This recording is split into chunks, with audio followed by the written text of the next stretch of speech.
Welcome back to the Manc Entrepreneur YouTube channel, and in today's episode we're doing something slightly different, and I'm doing a live Q&A where I've got a list of questions that people have asked me either over on Facebook, through email, through the YouTube messages that I wanted to share with you.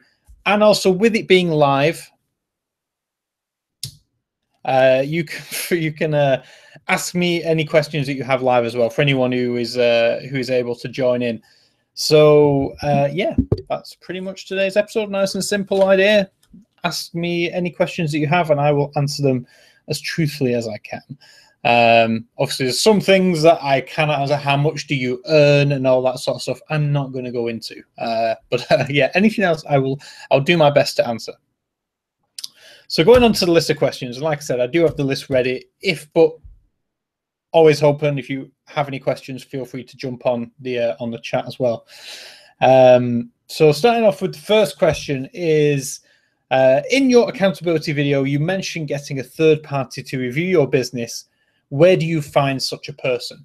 Now, this is a really good question because I do think it's really important. Like I said, we have used John Hayes previously. He's a sort of a marketing consultant, but also a business consultant as well.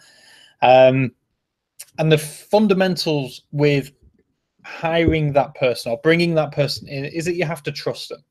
You have to trust them, and you have to trust that they know what they're talking about. So with that being said, if you are working, again, in an online business, you would most likely want an e-commerce expert, someone who's been around the block a while, an e-commerce consultant, and has expertise in that area. If you were if it was specific, a marketing agency you were running, you would want a marketing expert to come. You want someone who has a proven track record in whatever it does, and you want someone who has first-hand experience. You don't want someone who's passing on knowledge from what they've read or what they've learned elsewhere. You want someone who's actually had skin in the game at some point and actually got involved. So with that said, how do you find that person to help you with your business? Google is the obvious answer, again, or social media sites. Like I've been found through YouTube for some people, or Facebook, or through the businesses, whatever it may be. Just do some research. Try and find people who have done what you are looking to do, or you know, have some experience in what you are aiming to achieve. And by doing that, you will get the best possible advice.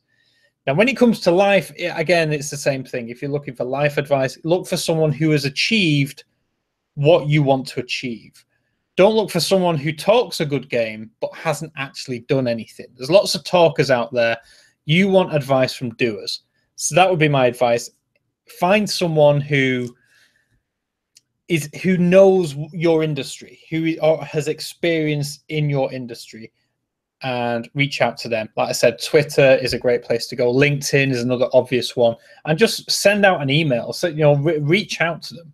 And I'm sure the vast majority of them will reply favorably to you in that instance. Next up, a question I got asked the other day was, if you had £700 to start a business, what would you do? That's a great question. And there's two answers to this. So the first answer is, if I was starting a business for the long term, the money is almost secondary, to the point where if you like put a gun to my head and said start a business, that's going to be a very different answer to the business that I want to start, if that makes sense.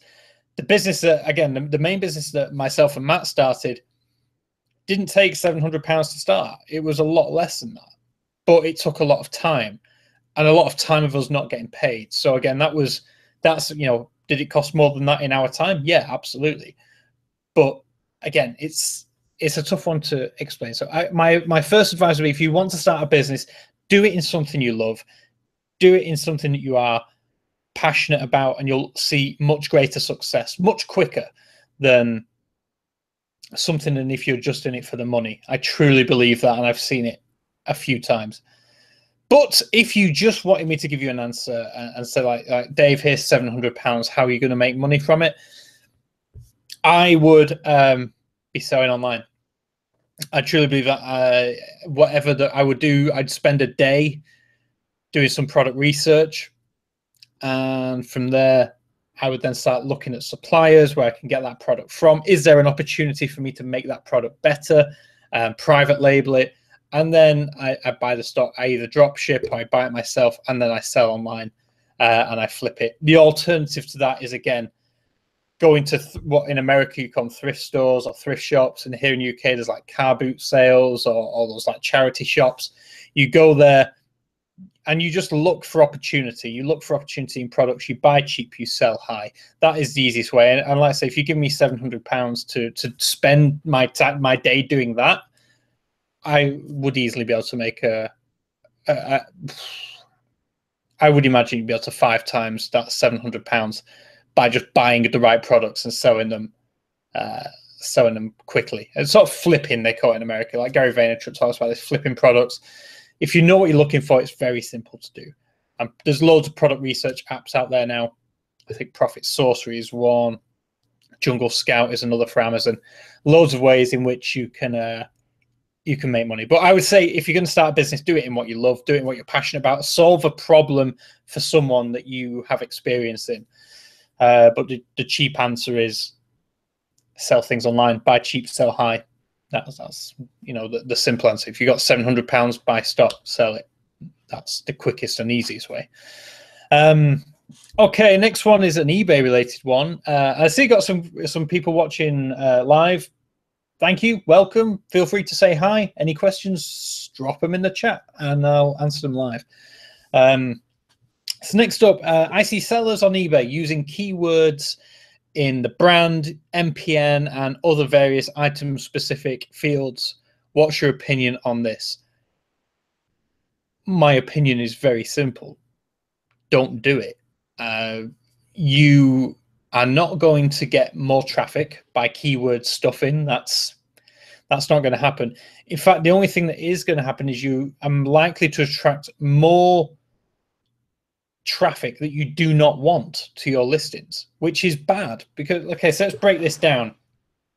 I might have a product, say I've got a polo shirt, like literally like whatever, the brand like Ralph Lauren or whatever.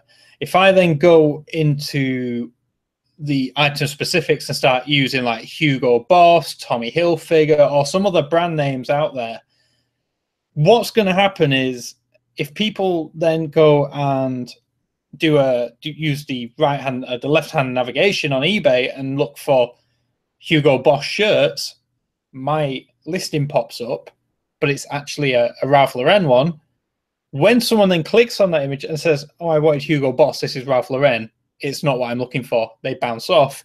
What's actually happened there is you've shown to eBay that your item is not relevant. That it's not what people are looking for. And the more times that happens, the lower down the search ranks that your product goes. So don't do it. For anyone who thinks that that is a genuine way to gain more traffic, to get more sales on eBay, their thinking is fundamentally flawed. They don't know how eBay's best match algorithm works, and that is what is going to trip them up. So don't do it. It's not going to give you any quick wins. You are misleading buyers, and ultimately it's going to hurt you in the long run. Your listing is going to go way down the search results, and anything past page 1, just like Google, is largely not going to be seen. So bear that in mind. Don't do it is my advice. Don't keyword stuff. Just make your listing the best it can possibly be. And on that note, tomorrow's episode is me going to be talking about, again, what sort of like the methodology behind creating online listings. And it is quite simple. So again, that's tomorrow's video. But yeah, don't do it. Don't keyword stuff in random item specific fields. It's not necessary. It's not good. Next up, what do you spend the majority of your time doing? The majority of my time is spent here. I'm either here or I'm on the laptop in the other room.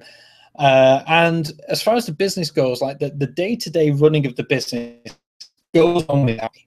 every morning I have a team meeting, and make sure everybody knows what they're working on. Everybody's happy. There's no problems. And then from there, it's myself and Matt then who sort of determine what our days are going to be spent doing. So if me and Matt have sort of a content creation day, we'll either be recording videos similar to this, but you know, with both of us, we'll be talking about something to do with e-commerce. We've got a whole series on YouTube coming up, a whole series on WordPress coming up. So a large part of my day normally in the business is creating content. And as the sort of expert, using that word, but I guess it's relevant, as the expert in e-commerce, that stuff has to come from myself and Matt. We are the experts. We're the ones who have to pass on that first-hand knowledge. On certain days, though, as some of you will know, as most of you will know, Matt, my business partner, is also a developer. And we have been working on software ideas now for a good few months. I'm not a developer, so there are certain days when Matt is developing work. And on days like that, I then switch more into strategy, marketing, business development mode. I'm thinking about the long term of the business, what we should be doing, what the sort of key opportunities are in the next 3, 6, 12 months. 12 months is a little bit distant, really, in our game. It moves very quickly.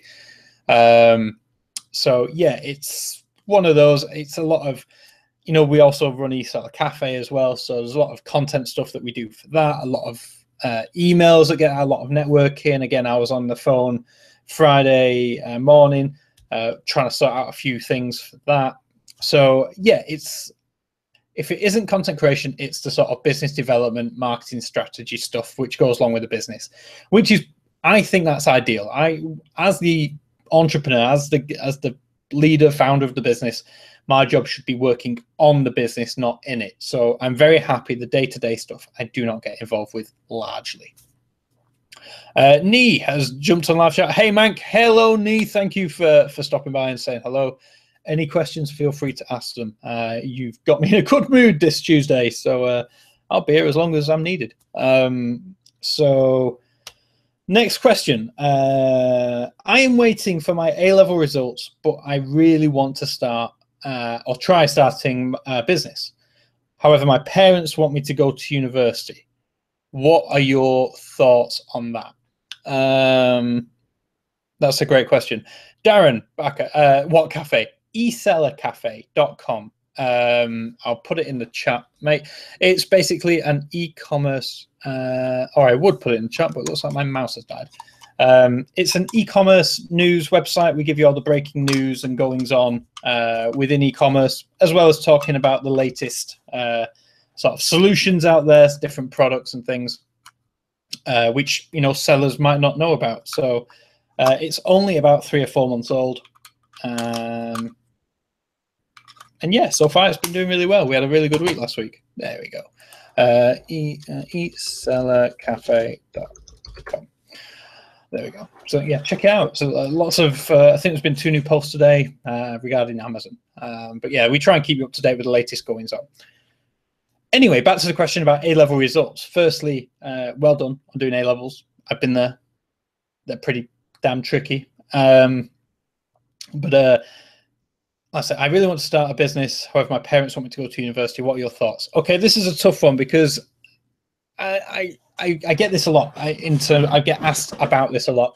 It's hard for me to relate because my parents were very understanding when I started. Said I was going to start the business with Matt. My best advice, right? Okay, would be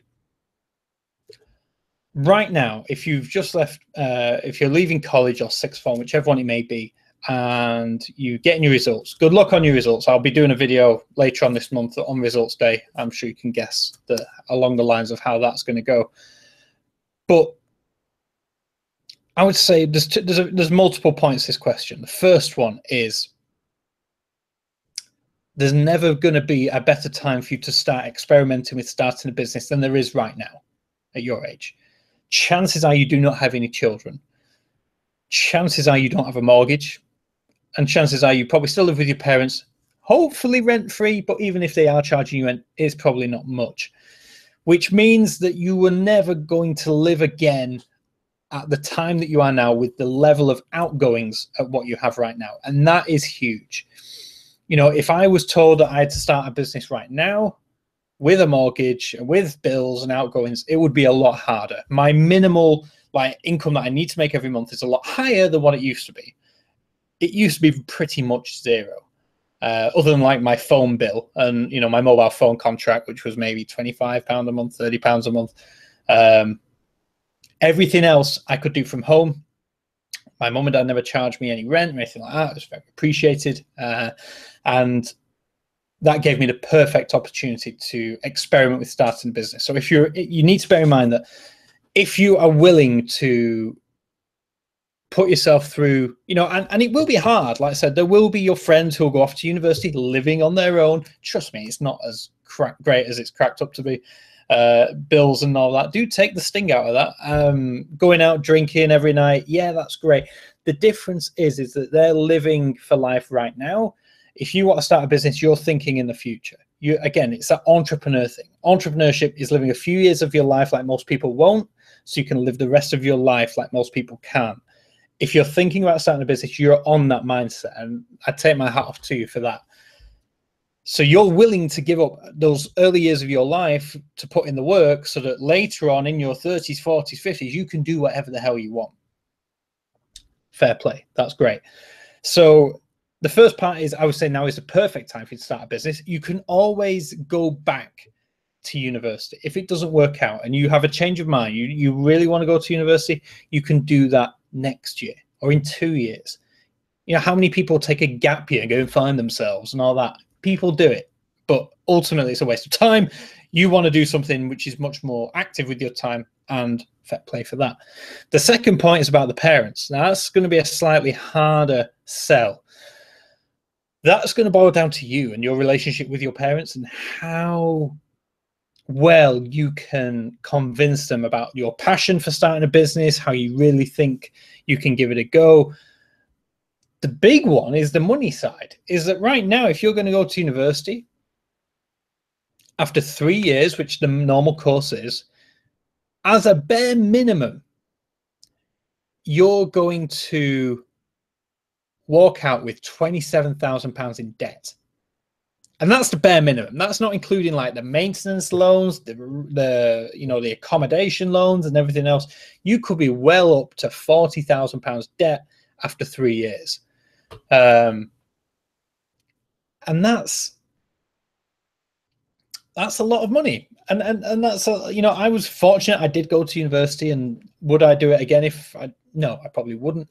But that's a lot of money. I didn't leave with that amount of debt, a fraction of that debt. But I mean, for the sake of a year, try it, man. You know, you could be onto something which after, you know, after 3 years, if you go to university, you could be £40,000 in debt. After 3 years of starting your business, your turnover for your first year could be £40,000. You might be making £20,000 profit. The third year, you could be in the hundreds of thousands turnover.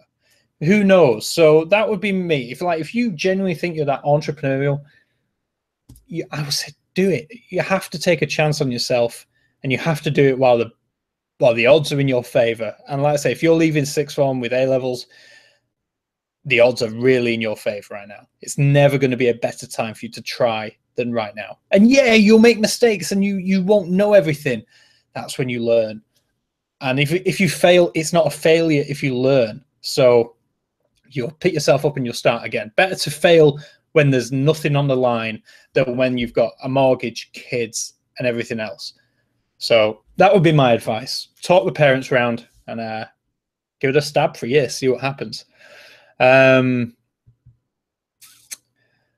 got a few live chaps saying, manufacture, damn, this live video touched me harder than I expected. Incredibly relevant to me right now. Thank you. I really appreciate that.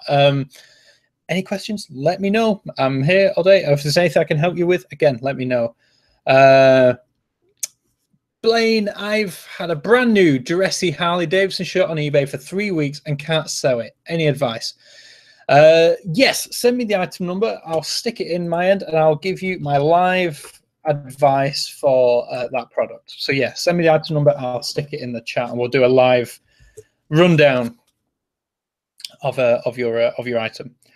Whilst Blaine's doing that, next question I had mentioned here. Where am I up to? Done that. What was the biggest turning point in your business? The biggest turning point for me personally was when we hired staff. Well, hired staff is a generic term. When we brought team members on board is the much more friendly way of putting that. That was when we saw the night and day difference. So at the beginning, you heard me talk about how I started the business and we only had time. Like we invested a lot of our time into into building the business. Right. Blaine, I'm trying to do a search for that item number. Let me just check. Search. Okay. Advanced search. So yeah, it was a case of when we started the business, it was only going to be time, which we invested. And like I said, me and Matt pretty much did everything in that business. And it was hard. You know, we spent an awful lot of, there's a lot of hours, you know, we were doing 16, 17-hour days. It wasn't easy. And it shouldn't be easy. So it's one of those. The biggest turning point was definitely when we could afford to hire team members. That was when we saw the biggest impact in the business, because all of a sudden we bought more time. We'd bought more time from the business, and that ultimately led to us being able to do more. You know, the things that me and Matt shouldn't have been doing but had to do because there was no other choice, such as video editing, copywriting, blog post writing, all that sort of stuff, which can easily be, which they easily do without our input. We could start outsourcing that. We could start handing it off and focusing on bits in the business which only me and Matt could do, which just scaled us up massively. We went from being able to realistically record maybe 3 or 4 videos a day and get them edited, to being able to do 15, 16 videos a day and then not do the editing. You know, hand them off to Dropbox overnight, come back, all be edited in the morning. So again, that was the biggest turning point in our business. Next up, sorry, Blaine, I've typed that item number into eBay. Are you on ebay.com or .co.uk? Either way, I can't, it's not showing me anything when I put that in the search box. I am doing a search for the eBay item number. You just double check that for me, and I will, like I said, I will do my best to have a look at that. Darren, welcome, sir. I hope South Africa is treating you well. I see your new site is for fishing. When you have pulled the fish on the boat, what do they buy from the Manc? I'm not in e-selling. Are you drop shipping? No. The new site is a separate business to the one that I run with Matt. The main site that I run with Matt is an educational website where we tell people how to sell online using multi-channel software. Now, as far as the Manc entrepreneur goes right now, I'm not selling anything. This channel, I don't have a website set up for this channel. I don't have anything to sell. I'm not doing I am doing some bits of consultancy, but it's largely so far free stuff I'm just helping people with. So right now, Darren, this channel, this Manc entrepreneur thing is just me trying to share knowledge, a bit like Miles does. I'm just trying to help people. Not trying to, there's no ulterior motive right now. Yeah, Blaine, if you're still with me, yeah, double check that item number, because I would seriously like to help you out with the eBay item. That is my sort of bread and butter stuff. So yeah, you can let me know. I'll double check. Gadi, Part 1, I attended university, studied biomedical science. After that, I got a job in IT for which I required no experience and got in through a contact I met at a networking event. Part 2, I left that job and I'm now getting into property. In terms of my career, university played no part in what I'm doing now. Part of me wish I started earlier. Absolutely. I would say, though, I mean, one of the things that university did for me was it taught me how to handle people. It taught me a lot about, I know, because again, so being from the outskirts of Manchester, I went to university in Leeds and I met people from all over the place. And it taught me very much about how different people are from different parts of the world. I think it opened my eyes to different thoughts and different, I don't know, different opinions on different sort of historical and political moments. And I think it gave me a much better understanding of how to deal with people who I previously may not have gotten on with. I think that did serve me well. There is probably, there's probably something, again, you did biomedical science, there's probably something within, there's a skill or a discipline within your degree that you now use and will come in very handy for property development. For example, your ability to analyze and research, those will be key skills which will serve you really well when it comes to property, when it comes to investing, you know, development, whatever it may be. And without that university education, you would argue, would those skills be as good as they are now? Probably not. I mean, you would have still got those skills from sixth form, but maybe not to the same level you would have for that you got from your degree. So again, I understand what you're saying. I probably wouldn't have again, with my degree in history and politics, very not relevant to what I do now. I grew to really despise the course I was on, but I do try and take solace in that I learned a lot about people, and I learned, again, a lot about analysis, and there's always two sides to every story and that sort of thing. So again, I know what you mean, but sometimes we need to go through the learning process before we get, which will help us later on in life. I'm in the USA. Blaine, let me double check, see if we can get that. Looks like the same one. Oh, got it. It must be a typo in the other one. Fantastic. Right, so Blaine, I'll get to that in a minute. Darren, I've added you asked a question. The link is in the chat, mate. We're in the same business. I have an education site teaching video editing. There you go. That's probably something I could do with, as I'm doing much more of this live stuff right now. Yes, I guess you don't really realize the little things that you pick up on the way, Giddy. Absolutely. Sometimes you have to look back and go, oh, yeah, I guess that did help. But sometimes it isn't always the case. Anyway, on to Blaine. Let's have a look. So, Harley Davidson Authentic Grey 5XL men's button-up long sleeve shirt V-twin. So it's got the V-twin engine on the front, on the back. Yeah, nice. Images could be slightly better.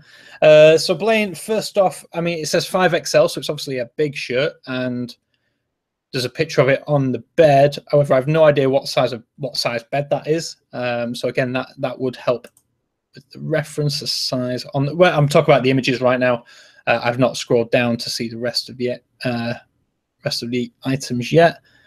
But yeah, so far images looking good. Good detail on the sleeves, on the buttons. Yeah, so you've used a lot of images, which is handy. That's good. Authentic grade men's button-up long sleeve shirt V-twin. Yeah, again, you've hit all the things there: the brand, the color, the size, the style.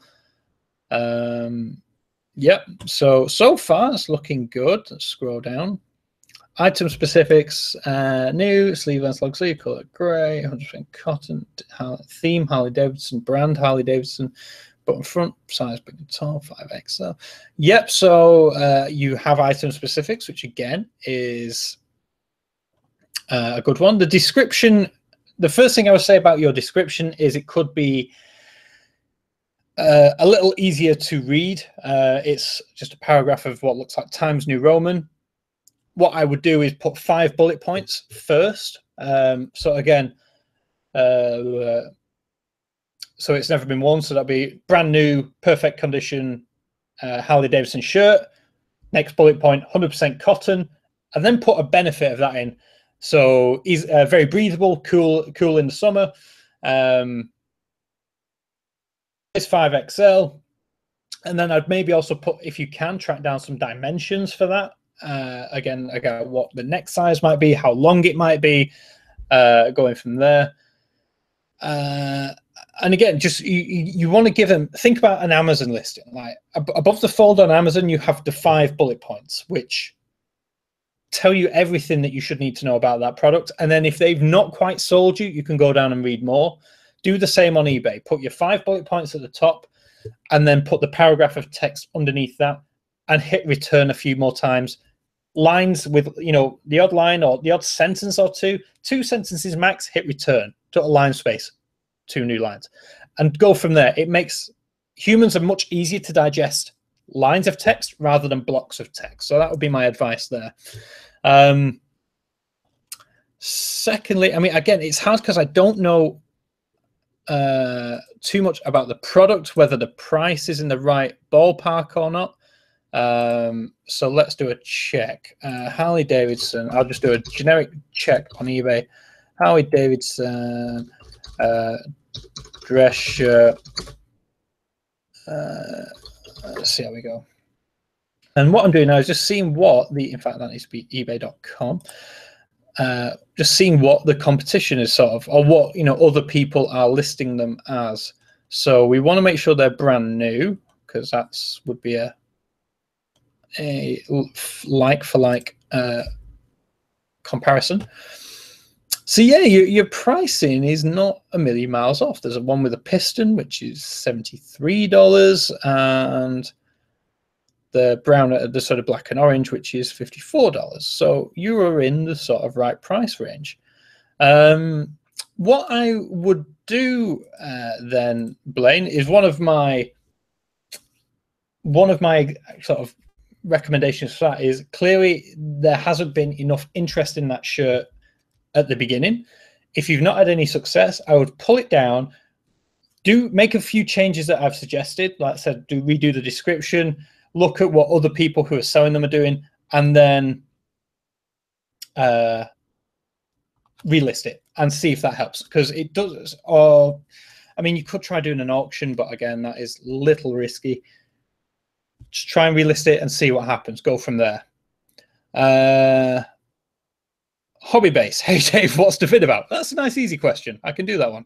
We're doing a Q&A, James. Literally, anyone's got any questions? I've been through a few questions that I'd collected over the past few weeks, and yeah, we've been through them. And anyone else who has any questions, we're answering live. Tim has said, anyone lost sound? I hope not, as that would have really messed up Blaine's answer. If anyone can let me know if you can still hear me. Oh, Blaine, thank you, great. Thank you, Blaine. Appreciate that. Any other questions? If you got any other things like that, let me know. Feel free to leave something in the comments. Let me know how you get on as well, because if there's something that isn't right there, could be, again, it could be a seasonality thing as well, Blaine. Long sleeve shirts, you're in LA, it's probably what? You're in August. It's got to be 30 degrees most days, knocking around there. Are there many people looking for long sleeve shirts? It might not be seasonal. However, it is coming into winter in Australia, so maybe listing onto eBay Australia is an option. Or here in the UK, it's always raining. So again, maybe another one to consider there. Has, thank you so much, sir. Dropped you an email earlier. So yeah, thank you for joining. Darren, I'm good. Happy days. The last question on my little list, and again, feel free to carry on, guys, with any questions that you might have, was what is the best and worst thing about working online? I get asked this a lot, and everybody says it's like the holy grail of what everybody wants is to work online, or no, necessarily work from home. Not everybody wants to work online. Most people want to work from home. me working online basically means as long as I've got internet and a laptop, I can work from home, I can work from anywhere. So what's the best and worst thing? The best thing about working from home or working online is that there's no commute. I don't have to go to an office and sit with lots of people in traffic, you know, at 8:30, 8 o'clock in the morning. That is by far the best. That is the one thing I definitely do not miss from a traditional job, is the commute. I don't like, you know, I'm not a morning person. Me getting up in the morning and sitting in traffic is hell. And then when I get to the office, I'll probably be in an even worse mood because, as we've established, most people cannot drive. So, yeah, the best thing is not having a commute, being flexible with your time as well. I work much better at night times, so that is the best thing for me. The worst thing about working online is, and this, I don't want the sympathy vote because this isn't what it's meant to sound like. But yeah, it's the loneliness, I guess. You take for granted when you go to a workplace and you see other people, you take for granted that social interaction. And whilst I talk with tens of people online every day on Skype, on Messenger, on email, there's not the same interaction physically. So that is the biggest thing, which I think a lot of people would struggle with. I mean, I certainly did, and it's taken me a while to adjust to that and get used to that. Sometimes I will just take the laptop and go to a coffee shop just so I can see, not even necessarily interact with people, just to see other people. It is a weird one, that whether that's for everyone, that's just me. That I find that's maybe the worst thing about working online, or certainly working from home, is you don't have the same level of interaction with other people. So yeah, that would be that. James has said, are you going to meet up with Steve Bartlett? Who knows? I'm a big fan of Steve. I love what he's doing with Social Chain, and I can pretty much out of my window see the roof of his building. So I'm sort of surprised I've not just randomly bumped into him whilst out and about in Manchester. Like I said, I've spoken with Steve Bartlett a few times. For anyone who doesn't know, Steve he's a CEO of Social Chain, a huge social media agency here in Manchester. They've also got offices in London, Berlin, and New York. So yeah, he's totally taken over YouTube right now. I think I jumped on to, I subscribed when he was under 1,000.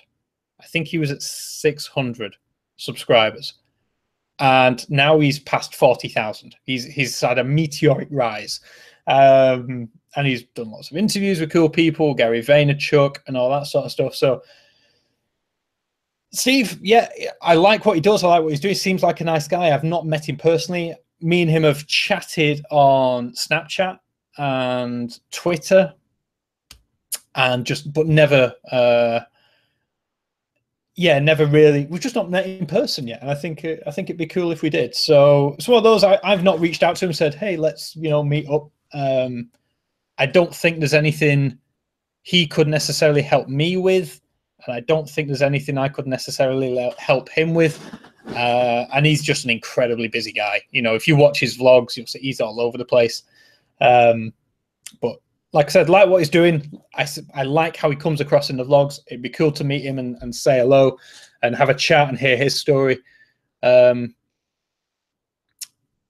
So yeah, who knows? It'd be great to get him on for an interview. And like you said, James, quite an interesting story. He's got a fascinating story. Really comes from some tough times. So again, it would. Who knows? Like I said, you might get some subs from a collab with him. I don't doubt I would. I'm sure I would. But the problem with that for me is I'm not sure what I could give him back. If ever Social Chain wanted to branch into e-commerce, I'm sure that then there'd be something interesting that we could do. But for me to reach out and say, come do a video on my channel, I wouldn't insult him by doing that. It's not worth his time. And I would be the only one to benefit from that. So again, but like I said, I like what Steve's doing. And Yeah, I'm sure we'll meet at some point. Manchester's not that big. Well, it's quite big, but I mean, it's quite. Everyone sort of knows everyone who sort of lives and works here, so I'm sure we will catch up at some point. And I'll record it. I'm sure if I do, whether it be on the phone or whatever. Has said, any knowledge in regards to EAN numbers and how they work? I can only assume eBay will be making them compulsory soon. Yeah. Okay. Yeah. So EANs for eBay, they are going to be becoming compulsory. This is all part of the Amazonification of eBay. They're trying to create catalog pages and create this product catalog. And by doing that, EANs are the key. And that is exactly what they're doing. They've already started doing it for a lot of categories where now if you're listing new products, EANs are required. There are still a few categories which aren't doing that, such as car parts yet. But I think it's going to roll out. They've started off with the big guys. So again, fashion, electronics, all those ones. They are going to require barcodes. Now, if you are using your own, if you are creating your own products, making your own, manufacturing your own products, for example, or white labeling, whatever it may be, then you're going to need to buy your own barcodes. Now, yeah, as James has said, you can buy EANs if your products don't have them. If you, like I say, creating your own products, there's two ways of doing this. The correct way and the proper way is to go to GS1. GS1 are the global barcode people around the world, and you have to. They're a non-for-profit sort of organization where you buy into. You have to be a member of GS1, and then you can buy allocated barcodes, and then you can allocate them to whatever products you have. They'll give you a batch of barcodes ranging from one number to another. The alternative way, if you don't want to buy 1,000 barcodes, is to look on eBay. People actually sell barcodes on eBay. Now, what I'm assuming these is the people who've bought 1,000 barcodes who actually only need 200, and are then selling the other allocation on eBay to other people who need barcodes. So you can buy the likes of 5, 10, 15 barcodes on eBay. You just have to look for them. But yes, I would strongly suggest that if you're listing on eBay, every product should have a barcode. If it doesn't, there's certain things which won't happen. So you won't be shown as high up in in eBay search. You also won't be relevant in Google search. Everything that now shows up from eBay in Google needs to have an EAN number or a barcode, whether it be MPN, whatever it might be, or UPC, or the IBIN number if it's books. So yes, EANs, your products need them. You can acquire them either from eBay or from GS1, depending on the volume that you need. Yeah, and you should definitely be using them. If you're selling online, not as like a hobbyist who's listing a couple of products here and there. If you're running a business selling on eBay, barcodes are definitely the way forward. Even if your products categories don't need them yet, start doing it, because sooner or later, you're going to need them. Do you have to register the EANs with GS1? I don't understand the concept. We sell branded products, but suppliers don't really share any EAN numbers. Do we then have to register them ourselves? If you're selling branded products from suppliers, request the EAN number from them. They should have one. If they are selling that product themselves as a brand or anywhere else, they will have a barcode. And it's not good to duplicate, because then you then have two of the same items in a product catalog. Is it, one's going to do better than the other? If yours is losing one, you're not going to get as much traffic. So firstly, go to suppliers and ask them if in the feed that they send you, they can include the EAN data or the EAN number. You only need it once. It doesn't change. So yeah, go to suppliers and ask for the barcodes. If, however, the products do not have barcodes, then yes, you need to get hold of them. And like I said, you don't have to, as far as I'm aware, you don't have to register them or anything like that. You just get allocated your barcode, and that barcode is unique. and you can't, for example, just go, for example, here, I couldn't take this off this little plant pot and type there and go, yeah, I've got a barcode. That isn't going to work. And James has been absolutely spot on there. If you want to create bundles, then yes, barcodes, again, going to be completely necessary because you are creating a new product from existing products. So again, and bundles are really powerful. I've got a video on that on the channel, why you should use bundle products where applicable. Check that out. And again, barcodes, again, very important for that. But Haz, if you have any questions about barcodes, again, head over to the GS1 website. They have loads of information there about how it all works, how you can get them, what it means, and why you should have them. Check that out. And like I said, any questions that are still unanswered, let me know, and I'll do my best to answer them. James, by the sound of it, you could buy Steve food and he'll do it. He never seems to eat. I don't know. Maybe. We'll see. We'll see. Anyway, that's all the questions I had on my list that had come from emails and in the YouTube messages and from Facebook. So if anyone has any other questions, let me know now. I'll ask them in the chat and I'll answer them. Also, if you're watching this now and you haven't already, hit that like button. It does mean a lot. Subscribe if you're new. There's new videos every single weekday. Yeah, what else is going on this week? Oh yeah, on Friday I'm down at the Prince's Trust again, doing some interviews with those guys, which is always nice to do. Yeah. Okay, looks like there's no more questions. So firstly, thank you for taking the time to come and chat with me this Tuesday evening. Really appreciate that. Turned out better than I expected. Lots of live chat interaction. So again, thank you for that. If you enjoyed this episode, let me know in the comment section down below. And I'll do another one if there's enough questions. Has no worries, mate. Yeah, reply to email and we'll sort something out, maybe a Skype chat or something. We'll go from there. Or I'll come see you. I know you're not a million miles away. I also dropped the guys at Enzo a message on Facebook as well. So thank you for the shout out there. James, will you go back to recording vids like before?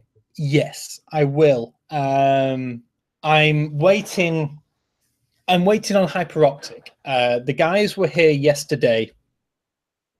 They were running the wires in the communal areas outside my apartment. So I've got the socket in my apartment, and I believe now they're waiting to tie it all together. As soon as I get 100 meg upload speeds, yes, I'll be able to record the much better quality videos on the camera. I'll be able to do more of the walking around vlogging stuff where I show you things from my day. The thing that really put me off with that, James, was with 0.8 upload speeds, the upload takes forever. And doing the live stuff, I like it because it feels more personal. It feels like I'm actually interacting with you in real time. But yeah, there's some videos which I really want to do. For example, there's one on Terapeak and what they've been doing recently, which I really want to do. There is one about internet speeds, which I really want to do. And both of those cannot be done live. Yeah, I have to upload overnight. I was the same. But the thing is, it would then kill my internet for whatever else I was doing. So if I was working, the internet would be slow. If literally my whole life is online. So as soon as I started doing an upload, you could pretty much write off the internet for anything else I wanted to do. Yeah, exactly. It kills the broadband. So yeah, so it was one of those, I always had to be one step ahead. And then all it takes is one day when you're super busy to not record a video and get it prepared, that you then left without anything. So absolutely, once Hyperoptic is in, I plan on doing much more, like I said, pre-recorded videos with higher quality. Although saying that, the live stuff should be in amazing quality once I get the super fast internet sorted. But yes, there are some videos which will definitely be doing much more the original with the intro bits and everything else. So yeah. They will be coming, but I'm holding out for I just started before going to bed, then all is good. Yeah, no, it's a fair point. It's a fair point. But yeah, there will be more of that coming soon. Yeah, I think that's everything. Yeah, so with that said, thank you guys for watching. Hopefully I've managed to help if you are watching a recording, leave a question down below, and if there's enough, we'll do another one, or I'll get back to you. I'll get back to you personally. Either way. Yeah, that's it. Thank you so much. Enjoy the rest of your evening, whatever it is you're getting up to, and I'll catch you as always tomorrow, where we'll be talking about, what did I say we'd be talking about? Oh yeah, the fundamentals of selling online. You could have a library of vids ready in case. Yeah, that is true. That is true. I used to have a library. I used to be like almost a week ahead, and then something happened and I wasn't.